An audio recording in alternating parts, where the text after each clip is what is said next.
밑에다 가사를 붙여가지고 이 연주를 하는 것은 210년 만에 오늘이 처음입니다.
자, 여러분 어떻습니까? 이 109년 전에 만들어진 음악이라곤 믿기지 않을 만큼 세련된 근대 음악이자 한나라의 국가답게 웅장한 음악이라는 느낌이 들죠. 일반적으로 국가는 그 작곡가나 작사가를 찾기 어려운 경우가 많습니다. 프랑스의 국가나 당대 최고의 국가라는 영국의 국가조차도 작곡가를 특정하기가 어렵습니다. 하지만 우리의 대한제국 애국가는 다르죠. 작곡가를 외국에서 초빙하는 등 그야말로 대한제국의 모든 역량을 총동원해서 만든 노래가 바로 이 대한제국 애국가이기 때문이죠. 자, 그렇다면 과연 고종은 왜 그토록 국가가 필요했던 걸까요?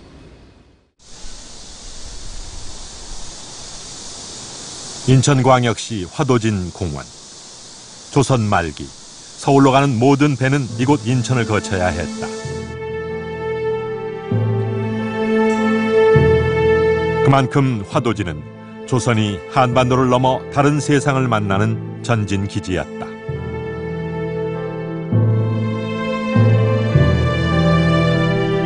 (1882년 5월) 바로 이곳에서 조선이 서양 국가와 맺은 최초의 조약인 조미 수호통상 조약이 체결된다. 국가와 국가의 만남에는 국기가 필요했다. 미국 측은 성조기가, 우리 측은 태극기가 등장했다. 문제는 국가였다. 국가가 없던 조선을 배려했기 때문일까? 조약 체결 현장엔 미국 민요가 연주된다. 19세기 말 세계 열강들과 차례로 수교하며 본격적으로 문호를 개방하게 된 대한제국은 국가 상징물에 대한 필요성에 눈뜨게 된다. 개항을 하고 이제 수호조교를 맺으면서 국제사회에 이제 코리아를 소개하게 됐을 때 많은 나라들이 이제 국가를 갖고 있다라는 거에 이제 우리가 충격을 받죠. 그래서 우리도 이게 필요하다라고 생각합니다.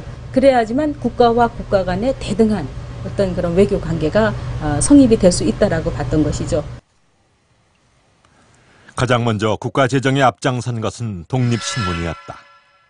1896년 논설을 통하여 국가 재정 운동을 펼쳐나간다.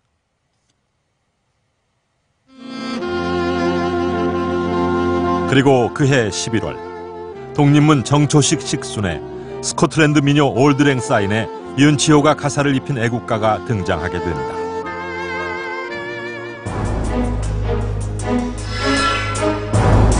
당시는 애국가 전성시대였다.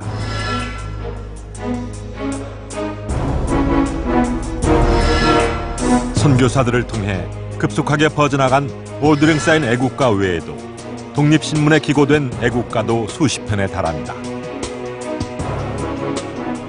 200편이 넘습니다. 이 당시 애국가로 불렸던 노래들이 200편이 넘고 앞으로 추가로 계속 발굴이 되겠지만은 우리가 이제 이 대한제국과 또 이제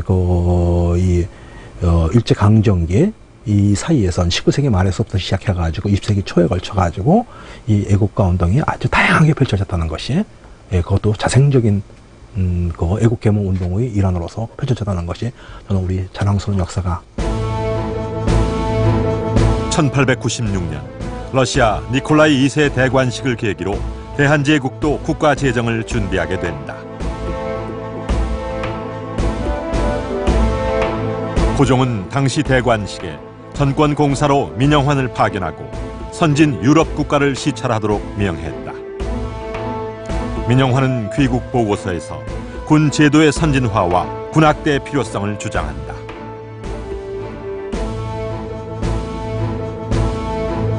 고종은 군사 통치권자로서 육해군을 직접 지휘하는 황제의 친총 법안을 만든다. 또 기존의 육해군을 하나로 통합한 원수부를 창설하고 황제를 호위하는 시위대와 지방의 진위대를 대폭 증강한다.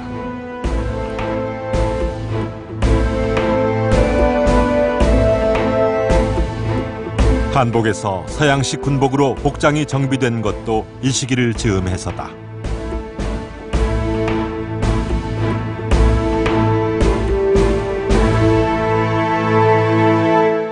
(1895년) 고종 황제께서 칙령을 통해서 신식 군대의 그 군복을 제정한 뒤에 만들어진 그런 옷입니다.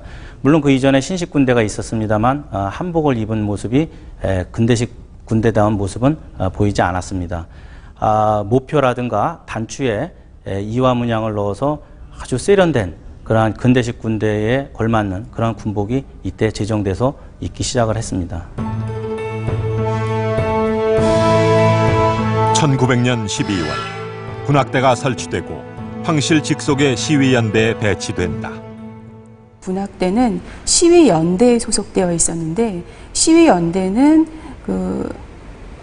정예 부대라고 할 수 있습니다.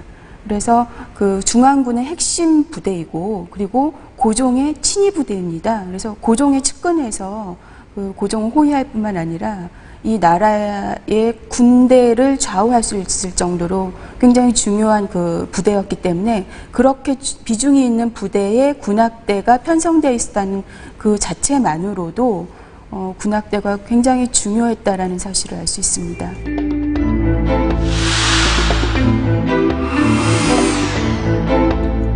군악대를 설치한 대한제국은 국가 제정에 착수한다.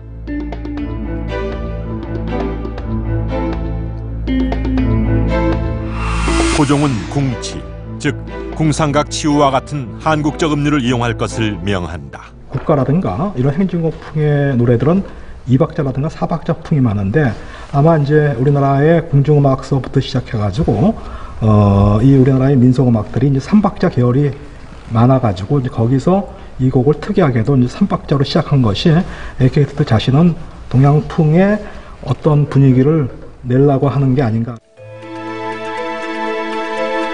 에케르트는 완성된 노래에 한국적 동괴에 의한 대한제국 애국가라는 부제를 달았다. 대한제국 애국가는 곧 대한제국이었다. 가사는 무님이라 불리는 궁중학자, 즉 당대 최고의 석학들에게 맡겨졌다. 그만큼 가사에는 고종과 대한제국의 생각이 고스란히 반영되어 있다. 한자로 쓰면 상제가 하느님이에요. 이제 하느님이 된 것인데 이것은 대한제국이 엄연한 독립자주국가, 대한제국이 엄연한 독립자주국가다. 거기서 지금도 이제 남아 있습니다만 원구단을 세우고 말이지 이 제국의 체제를 수립하기 위해서 원구단도 세우고 대한제국과 제정하게 된 것입니다. 상제에게 제사를 지내던 원구단.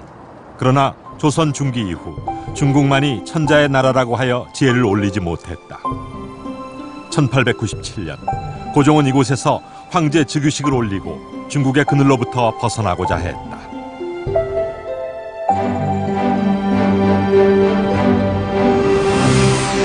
대한제국은 헌법 제1조에서